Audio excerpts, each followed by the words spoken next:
यह कहानी सिर्फ एक रात की नहीं है। यह कहानी उस घड़ी की है जब इंसानियत ने अपना चेहरा छुपा लिया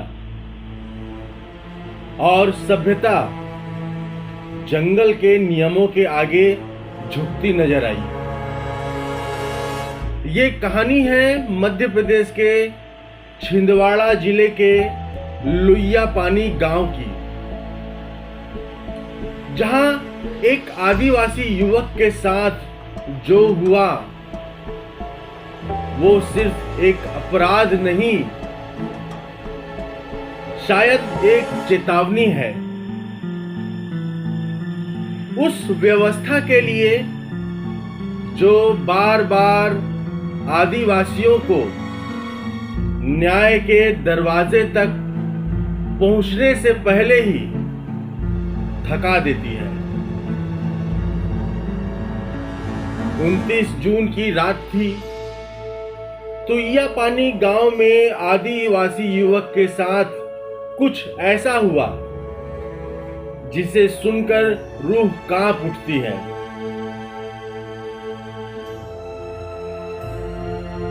आरोप है कि गांव के ही एक ढाबा संचालक राजा ने उस युवक को मंच पर बुलवाया और फिर जो हुआ वह न केवल एक व्यक्ति का अपमान था,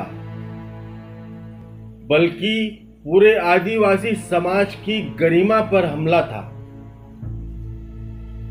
उसे बेरहमी से पीटा गया, उस पर थूका गया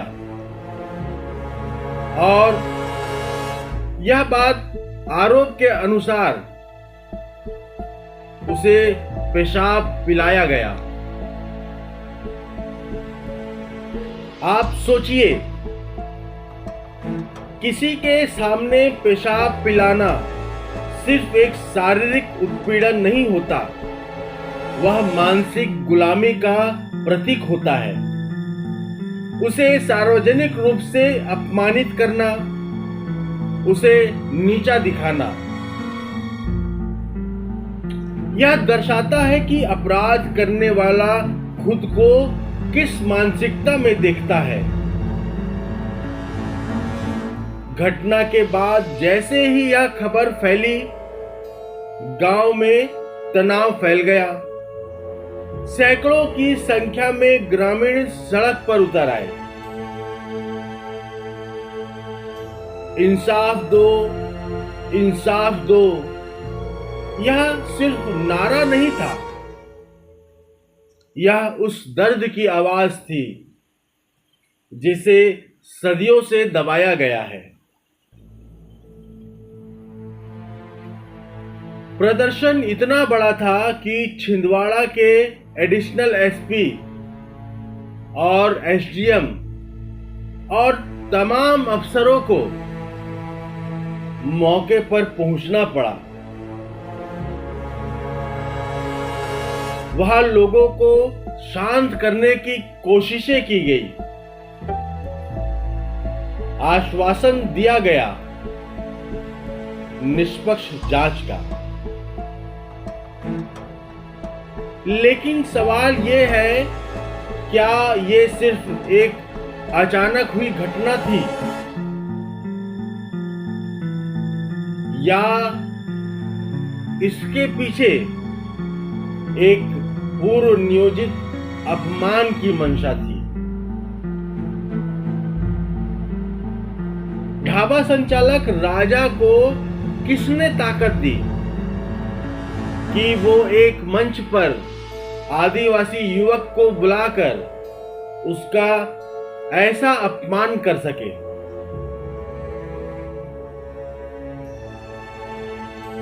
पुलिस ने 3 लोगों के खिलाफ एफआईआर दर्ज किया है। इनमें से केवल एक, राजा, को गिरफ्तार किया गया है। बाकी 2 की तलाश अब भी जारी है। लेकिन जब घटनाएं इतनी सार्वजनिक होती हैं तो आरोपी इतने अदृश्य कैसे हो जाते हैं। गोंडवाना गणतंत्र पार्टी के जिला अध्यक्ष देवरावेन भलावी ने स्पष्ट शब्दों में कहा, यह सिर्फ एक युवक पर हमला नहीं है, यह पूरे आदिवासी समाज का अपमान है। बाहरी गुंडों को बुलाया गया और सुनियोजित रूप से उस युवक को अपमानित किया गया।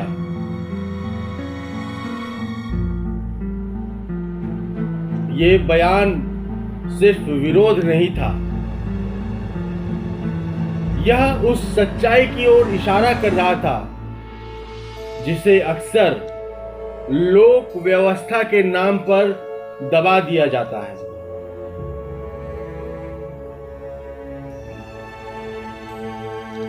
एसएसपी ने बयान दिया कि पीड़ित की शुरुआती रिपोर्ट में पेशाब पिलाने और थूकने की कोई बात नहीं थी। बाद में यह आरोप जोड़ा गया। तो क्या हम यह मान लें कि कोई पीड़ित जिसने अभी अभी सार्वजनिक रूप से अपमान झेला है, वह अपनी कहानी पूरी कहने से डरता है, या फिर पुलिस की पहली प्रतिक्रिया इतनी असंवेदनशील थी कि पीड़ित को खुद ही समझ में नहीं आया कि वह कहां तक बोल सकता है।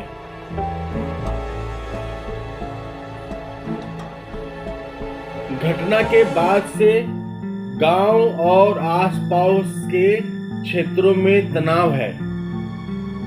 पुलिस बल तैनात किया गया है, लेकिन एक और सवाल उठता है,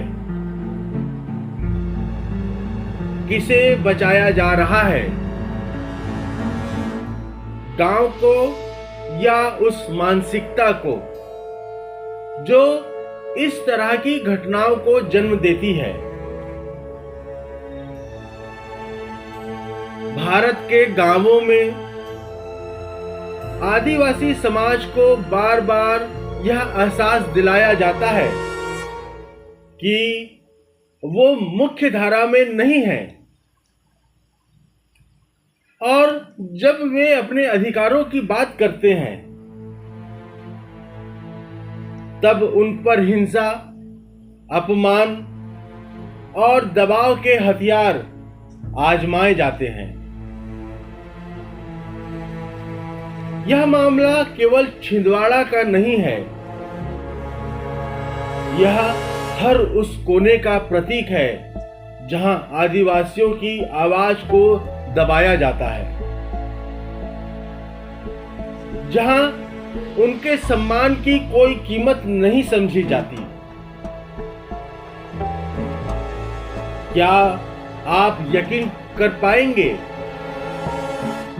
कि 2025 में आज भी एक युवक को सरेआम पीटकर थूका गया और पेशाब पिलाया गया? यकीन नहीं होता तो अच्छा है, क्योंकि यकीन होते ही आपका दिल कांप उठेगा। मैं सचिन कुमार, और ये था एक और कहानी उस भारत की जो अखबारों में सिर्फ एक कॉलम बनकर रह जाती है, लेकिन जमीन पर एक खरोच छोड़ जाती है। क्या सिर्फ इंसाफ आश्वासन भर बनकर रह जाएगा? अगर यह घटना आपको असहज करती है तो समझिए यही उस खबर का असली मतलब है।